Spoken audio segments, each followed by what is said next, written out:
Guys, welcome back to my vlog. At ito, tanggap na natin itong knob sight from Lazada. This is knob sight XB3. Ilagay natin sa ating Toyota Hilux G. So, buksan na natin guys.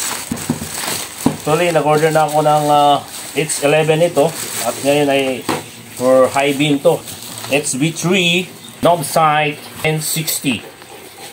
So, N60 siya. Ayan o. Ito siya guys, yung packaging niya. So, buksan natin yung mismong laman nito. Labasin natin. So, tingnan natin yung tsura nitong XB3 for high beam. So, na-order ko sa Lazada for the price of 2,977 including the shipping fee. So, 2,977.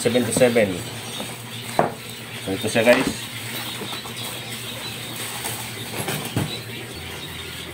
So, sasalpak natin to doon. Mamaya. Meron siyang clip. Saka user manual. So, kakabit na natin to guys. Hi guys! So, ito na tayo ngayon. Ikakabit na natin itong XB3 high beam lights. So, actually guys, unang nalagay ko dito is H11 low beam head bulbs. So nailagay ko na, naikabit ko na about 2 weeks ago. At ngayon lang dumating tong XB3.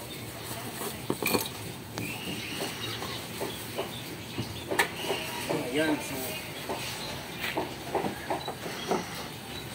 tingnan natin dito guys. So tingnan nyo, ito yung naunang nakabit ko 2 weeks ago. Ito yung N60 H11 na head bulbs. Sa Toyota Hilux ngayon is 2022 model. Separate yung bulb ng low beam at saka high beam.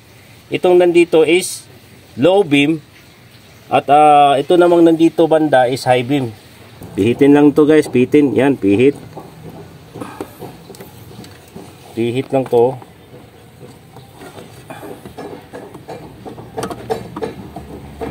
Yan.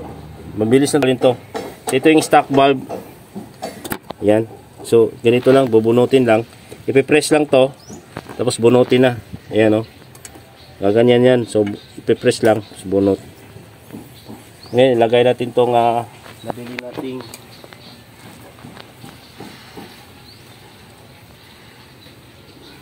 knob sight N60. So, tama siya o. Yung socket niya.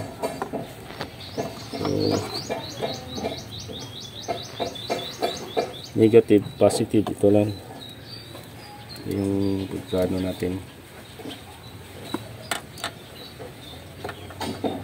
Salpak lang natin. Okay, so once na isalpak na, pasok na natin sa butas. Kita, ayan, baka kita na yan.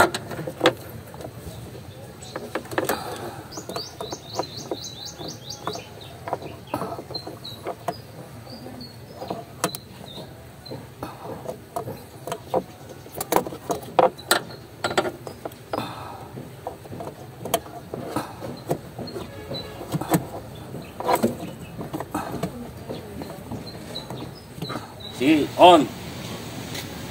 So, ito guys, ito na siya ngayon. Medyo maliwanag pa kasi, araw pa. Kaya mamayang gabi, susubukan natin to sa gabi. Kung gaano siya kaliwanag sa dilim. Guys, makikita nyo ngayon yung sinag ng lakas ng knob sight N60. At ito ngayon guys, susubukan natin tong low beam at saka high beam niya.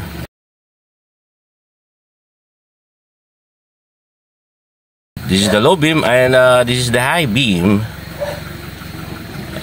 Yan. Lakas. Lakas tama. Oh, low beam. Then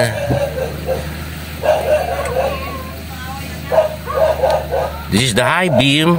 Kasi siya masyadong madilim talaga guys. Takip silim pa lang. Yung oras is about 1800 local time. Kita nyo. Low beam, high beam, low beam. So walang pinagkaiba guys. Talagang maliwanag kahit low beam lang gagamitin mo. buong biyahe mo, ay okay na. So hanggang sa mga susunod na mga vlog, this is Car and Ship and Travel TV. Thank you for watching.